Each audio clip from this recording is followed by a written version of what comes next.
సంవత్సరాల తరబడి government job కోసం వేచి చూస్తున్నారా? కేవలం 8 నెలల్లో మీ కల నెరవేర్చుకోండి. వెంటనే కింది నంబర్స్‌కి కాల్ చేయండి.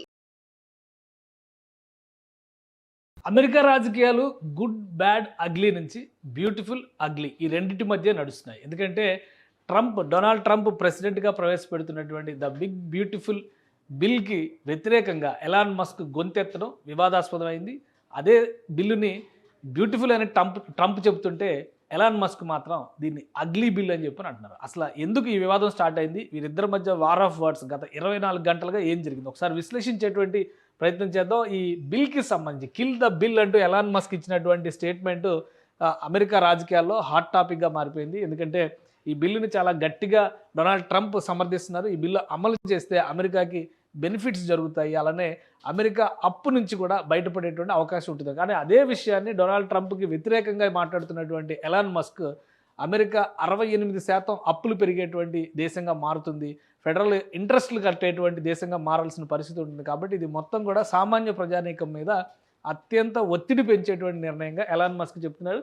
సో ఇక్కడి నుంచే వీళ్ళిద్దరికీ డిఫరెన్సెస్ స్టార్ట్ అయింది. అయితే ఎన్నికల సమయంలో అద్భుతమైనటువంటి జోడీగా ప్రపంచం మొత్తాన్ని ఆకర్షించినటువంటి ఈ బిలియనీర్స్ ఇప్పుడు పూర్తి స్థాయి రాజకీయ శత్రువులుగా, ప్రత్యర్థులుగా మారిపోయారు. ఒకవైపు నుంచి మాటలతో ఎలాన్ మస్క్ ట్రంప్ని కవ్విస్తే, ట్రంప్ చేతలతో ఎలాన్ మస్క్ సంస్థలకు సంబంధించినటువంటి స్టాక్స్, ఆస్తులు విలువ కరిగిపోయే విధంగా కొన్ని నిర్ణయాలు తీసుకున్నారు. ఒకసారి వీళ్ళ మధ్య జరిగినటువంటి ట్వీట్స్ వారు కూడా మనం చూద్దాం. డొనాల్డ్ ట్రంప్ చేసినటువంటి వ్యాఖ్యలు, ముఖ్యంగా Elon was wearing thin, I asked him to leave, ఆయనే వెళ్ళిపోమని చెప్పినట్టుగా చెప్తున్నారు. అలానే I took away his EV mandate, అంటే ఆయన EV vehicles, electric vehicles, Tesla వెహికల్స్కి సంబంధించి ఎలాన్ మస్క్ ప్రపంచవ్యాప్తంగా పాపులారిటీ ఉన్నటువంటి వ్యక్తి. అయితే ఈ ఈవీ వెహికల్స్ని ప్రతి అమెరికన్ చేత కొనిపించేటువంటి ఒక కుట్రతో వచ్చారు నా దగ్గరికి, అది యాక్సెప్ట్ చేయలేదు కాబట్టే ఎలాన్ మస్క్ ఈ విధంగా ప్రవర్తిస్తున్నారు అనేది ట్రంప్ చేసినటువంటి తీరు. అలానే దీంతోపాటు ఇంకో నిర్ణయం కూడా తీసుకున్నారు ఇమీడియట్గా. ఇందులో చూస్తే కనుక the easiest way to save money in our budget, ఏదైతే అగ్లీ బిల్ అని చెప్పని పదే ఎలాన్ మస్క్ చెప్తున్నాడో, ఆ బడ్జెట్ని కాపాడుకోవాలంటే కనుక ఇదే బెస్ట్ డెసిషన్ అనేటువంటి విషయాన్ని ఇక్కడ డొనాల్డ్ ట్రంప్ షేర్ చేశారు. Budget billions of dollars is to terminate Elon Musk governmental subsidies and contracts. So Elon Musk కంపెనీలకు ఇచ్చినటువంటి కాంట్రాక్టులని రద్దు చేయాలనేటువంటి ఒక నిర్ణయం తీసుకున్నారు. వాటికి ఇస్తున్నటువంటి సబ్సిడీల పైన కోత విధించారు. ఈ నిర్ణయంతో స్టాక్ మార్కెట్ పైన కూడా ఎలాన్ మస్క్ సంస్థల పైన తీవ్రమైనటువంటి ప్రభావం చూపించింది. ఒక్క రోజులో 13 లక్షల కోట్ల ఆస్తులు ఆవిరైపోయిన పరిస్థితి. అంటే $1.52 బిలియన్ ఆర్థికంగా ఆయన చితికిపోయినటువంటి స్థితిలోకి వెళ్ళారని మనం అనుకోవచ్చు. అలానే I was always surprised that Biden didn't do it.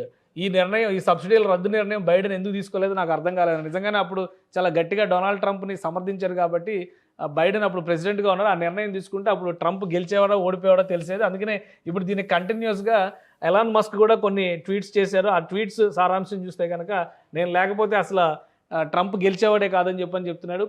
అలానే ఈ బిల్లుకి సంబంధించి కొంతమంది చేసినటువంటి ట్వీట్స్, ఈ not even those in Congress who had to vote on the big ugly spending bill had no time to read it అని చెప్పని Elon Musk ఇక్కడ ట్వీట్ చేశారు. అంటే ఆ బిల్లుని కూడా కనీసం చదవకుండా వీళ్ళు ఓటు వేశారు, సమర్థిస్తున్నారు అనేటువంటి వాదన చేస్తున్నాడు. Balanced budget or bust.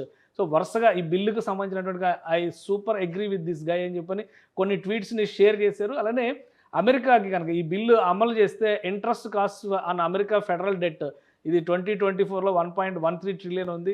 అలానే 2023లో 883 బిలియన్ ఉంది. సో ఇది 24లో ఇంత మారడానికి కారణం ఏంటనేది, కాంగ్రెస్ ఈ స్పెండింగ్ అమెరికా ఇంటూ బ్యాంక్రప్సీ అంటూ ఎలాన్ మస్క్, కాంగ్రెస్ అంటే అది రాజకీయ పార్టీ కాదు, అమెరికాలో పార్లమెంట్ని కాంగ్రెస్ అని చెప్పని అంటారు. కాబట్టి సో అక్కడ ఎలక్టెడ్ రిప్రజెంటేటివ్స్ ఉండేటువంటి సభ అది, మన లోక్సభ లాంటిది అనమాట.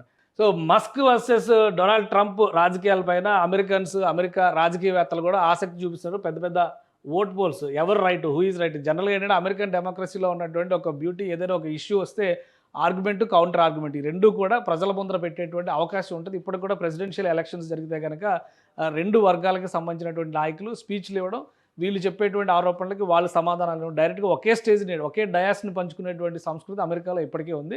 సో ఆ రకంగా చూస్తే ఇక్కడ హూ ఈజ్ రైట్ అనేటువంటిది ఒకటి ఇక్కడ పోల్ పెట్టారు. ఒకసారి చూద్దాం మనం. డొనాల్డ్ ట్రంప్కి సపోర్ట్ చేద్దాం ప్రెసిడెంట్ కాబట్టి ఏ విధంగా ఉందో చూద్దాం, డొనాల్డ్ ట్రంప్కి ఓటేస్తే ఇక్కడ ఎలాన్ మస్క్ 76% అంటే అమెరికా మ్యాక్సిమం ఓటింగ్ అమెరికన్స్ వేసేటువంటి అవకాశం ఉంటుంది. ఎలాన్ మస్క్ రైట్ అని చెప్తున్నారు, డొనాల్డ్ ట్రంప్ 23% మాత్రమే రైట్ అని చెప్తున్నారు. సో ఇది ఆలోచించాల్సినటువంటి అంశం. ఎలాన్ మస్క్ చేస్తున్నటువంటి వాదన ప్రధానంగా అమెరికా ఆర్థిక వ్యవస్థని ఒక విచ్చిత్తి దిశగా నడిపేటువంటి బిల్లు ఇది, బిగ్ బ్యూటిఫుల్ బిల్ కాదు, ఇది అగ్లీ బిల్ అని చెప్పని ఆయన వాదన చేస్తున్నారు.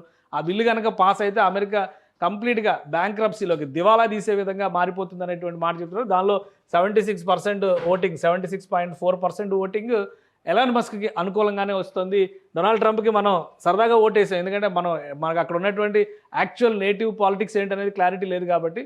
ఓవరాల్గా చూస్తే great America, make America great again అని ట్రంప్ అన్నారు కాబట్టి ఒకవేళ ట్రంప్కి సమర్థిస్తారేమో అన్న ఉద్దేశంతో ఈ ఓటేస్తే ఇక్కడ కేవలం ట్రంప్కి మద్దతు 23% మాత్రమే వచ్చింది. ఇంకొక విషయం కూడా మనం గమనించాలి, ఇటీవల కాలంలో ఆయన అమెరికా అధ్యక్షుడిగా బాధ్యతలు తీసుకుని 4 నెలలు కూడా గడవకుండానే వెటరన్స్ అందరూ కూడా ట్రంప్ గెట్అవుట్ అని చెప్పంటూ రోడ్డుపైకి వచ్చి పెద్ద ఎత్తున ఆందోళన చేశారు. సో ఇప్పుడు 6 నెలలు గడుస్తున్నటువంటి సమయంలో తన అనుంగు మిత్రుడు అనుకున్నటువంటి ఎలాన్ మస్క్ కూడా బయటకు వచ్చి ట్రంప్ ఫెయిల్ అయ్యాడని చెప్తున్నారు, ఇంపీచ్మెంట్కి నిర్ణయం తీసుకోవాల్సినటువంటి సందర్భం ఇదని చెప్తున్నారు. సో అమెరికా ఒపీనియన్ నిజంగా దీన్నే రిఫ్లెక్ట్ చేస్తుందా లేదా, బట్ ఇది ఎక్స్లో ఉన్నటువంటి అకౌంట్ కాబట్టి ఎలాన్ మస్క్ మేనేజ్ చేసేటువంటి అవకాశం కూడా ఉంటుంది. మనం అన్ని పాసిబిలిటీస్ ఆలోచించాలి కాబట్టి. సో అలాంటి పరిణామం కూడా జరగడానికి అవకాశం ఉంటుంది. బట్ అమెరికా ఒపీనియన్ ఈ విధంగా ఉండవచ్చు అనేటువంటి ఒక పల్స్ ఇచ్చేటువంటి ఓటింగ్గా దీన్ని మనం చూడాల్సి ఉంటుంది. సో ఇంకా మిగతా వాటికి డొనాల్డ్ ట్రంప్ చేసినటువంటి ట్వీట్లకి, అంటే ఆయన ట్రూత్లో తన కామెంట్స్ పెడుతూ ఉన్నారు, వాటికి కౌంటర్ ఇచ్చేటువంటి పనిలో కూడా ఎలాన్ మస్క్ ఉన్నారు. ఇక్కడ డొనాల్డ్ ట్రంప్ చేసినటువంటి ఆయన కార్లు అమ్ముకోవడానికి ఒత్తిడి చేశారనేటువంటి కామెంట్ మీద such an obvious life so sad అని చెప్పాడు ఎలాన్ మస్క్. పచ్చి అబద్ధాలు చెప్తున్నారు డొనాల్డ్ ట్రంప్ అంటూనే డొనాల్డ్ ట్రంప్కి సంబంధించినటువంటి వ్యక్తిగతమైన జీవితానికి, వ్యక్తిగతమైన అంశాలను కూడా బయటికి తీసుకొచ్చే ప్రయత్నం చేశారు. ఎందుకంటే జెఫ్రీ ఎప్స్టీన్కి సంబంధించి గతంలో జరిగినటువంటి ఇన్సిడెంట్స్ కొన్ని ఉన్నాయి. జెఫ్రీ ఎప్స్టీన్కి సంబంధించినటువంటి, అంటే అతను ఒక సెక్స్ రాకెట్ని రన్ చేశారు, హ్యూమన్ ట్రాఫికింగ్లో కీలకమైనటువంటి పాత్రధారి, అనేక మంది ప్రముఖులకి మహిళల్ని ఎరవేసినటువంటి వ్యక్తి, ఆ విధంగా లోబర్చుకొని పార్టీలు నిర్వహించడంలో అతను ఎక్స్పర్ట్ అనేటువంటి విమర్శలని జైల్లోనే తుదిశ్వాస విడిచాడు. అయితే అతనికి సంబంధించినటువంటి కన్ఫెషన్ రిపోర్ట్ని బయటికి రాకుండా ట్రంప్ అడ్డుకున్నారనేటువంటి విమర్శలు కూడా వస్తున్నాయి. అతనితో ట్రంప్కి సత్సంబంధాలు ఉన్నాయనేటువంటి మాట ఎలాన్ మస్క్ ట్వీట్ చేస్తున్నారు. అలానే ఇక్కడ చూస్తే కనుక president in light of the president's statement about cancellation of my government contract, SpaceX will begin decommissioning its Dragon spacecraft immediately. So ఇది ఈ కాంట్రాక్ట్లు రద్దు చేయాలని నిర్ణయం ప్రెసిడెంట్ తీసుకున్నందుకు డ్రాగన్ స్పేస్ క్రాఫ్ట్ని ఆపేయాలని చెప్పని ఈయన నిర్ణయం తీసుకున్నాడు, దాన్ని కూడా షేర్ చేశారు. అలానే కొన్ని వీడియోస్, కొంతమంది ట్రోల్ చేస్తున్నటువంటి వీడియోస్, వాటికి సంబంధించినటువంటివి కూడా, అంటే ఎప్స్టీన్ ఇచ్చినటువంటి పార్టీలో డొనాల్డ్ ట్రంప్ ఉన్నాడంటూ 1992లో Trump partied with Jeffrey Epstein, just gone leave this year అని చెప్పని కొన్ని మీడియా ఛానల్స్లో వచ్చినటువంటి దృశ్యాలు ఇవి. ట్రంప్ 1992లో ఉన్నటువంటి వీడియోస్ ఇవి. సో వీటిని ఎలాన్ మస్క్ మళ్ళీ రీట్వీట్ చేశారు. సో వీళ్ళిద్దరి మధ్య వార్ ఆఫ్ వర్డ్స్ ఎలా ఉందా కానీ, ఇద్దరు మిత్రుల మధ్య కనుక ఘర్షణ వస్తే చుట్టుపక్కల ఉన్న వాళ్ళకి ఆసక్తి ఉంటుంది. ఎందుకంటే ఒకరి సీక్రెట్స్ మరొకరు బయట పెట్టుకుంటారనేది అందరికీ తెలిసినటువంటి సత్యం. ఇప్పుడు Donald Trump versus Elon Musk జరుగుతున్నటువంటి ఈ రాజకీయ రగడ మొత్తం ఒకరికి సంబంధించినటువంటి విషయాలు మరొకరు ఎంతగా రోడ్డు మీద వేసుకుంటారనేటువంటి చర్చకి ఆసక్తికరమైనటువంటి అంశంగా కనిపిస్తుంది. ఎలాన్ మస్క్ వీటన్నిటిని, ఈ వీడియోస్ని రీట్వీట్ చేస్తున్నారు. ఖచ్చితంగా ఇంపీచ్మెంట్ చేయాల్సినటువంటి అవసరం ఉంది డొనాల్డ్ ట్రంప్ అని చెప్పని కూడా ఆయన కామెంట్ చేస్తున్నాడు. సో అమెరికన్ పాలిటిక్స్లో ఇది ఒక కీలకమైనటువంటి దశగా చూడాల్సింది. 6 నెలలు కూడా గడవకుండా ఒక ప్రెసిడెంట్ని ఇంపీచ్మెంట్ అంటే అభిశంసన చేసేటువంటి అవకాశం ఉంటుందా? మిగతా పొలిటీషియన్స్ ఎలా రియాక్ట్ అవుతారు? అమెరికన్ సెనేట్ కానీ అమెరికన్ కాంగ్రెస్ కానీ ఎలా రియాక్ట్ అవుతుంది? ఎందుకంటే ఫస్ట్ టైం చాలా కాలం తర్వాత రిపబ్లికన్ పార్టీకి 2 చోట్ల కూడా, సెనేట్లోను కాంగ్రెస్లోను 2 చోట్ల కూడా ఆధిక్యం వచ్చింది. సో డొనాల్డ్ ట్రంప్కి నంబర్స్ పరంగా చూస్తే పక్కాగా ఆయనకి కావాల్సినటువంటి మెజారిటీ ఉంది. అయితే పార్టీ నిర్ణయం, డొనాల్డ్ ట్రంప్ నిర్ణయం ఒకటే అవుతుందా, లేదా డొనాల్డ్ ట్రంప్ తీసుకున్నటువంటి నిర్ణయానికి వ్యతిరేకంగా పార్టీలో ఉన్నటువంటి కొంతమంది సెనేటర్లు ఆల్రెడీ మాట్లాడుతున్నారు. ఈ బిల్లు వలన అమెరికాకి నష్టం జరుగుతుంది, ఎలాన్ మస్క్ వాదన కరెక్ట్ అని వాదిస్తున్నటువంటి వాళ్ళు కూడా ఉన్నారు. సో ఇది ఏం జరుగుతుంది, అమెరికాని ఏ తీరాల వైపు తీసుకెళ్తుంది అనేది వేచి చూడాలి. మొత్తానికి ఒక బిజినెస్ మ్యాన్గా, బిలియనీర్గా ఉన్నటువంటి ఎలాన్ మస్క్ నెక్స్ట్ ఎలక్షన్స్కి డొనాల్డ్ ట్రంప్కి ప్రత్యర్థిగా లేదా రిపబ్లికన్ పార్టీకి ప్రత్యర్థిగా రేస్లోకి వచ్చినా కానీ ఆశ్చర్యపోవాల్సినటువంటి అవసరం లేదనిపిస్తుంది.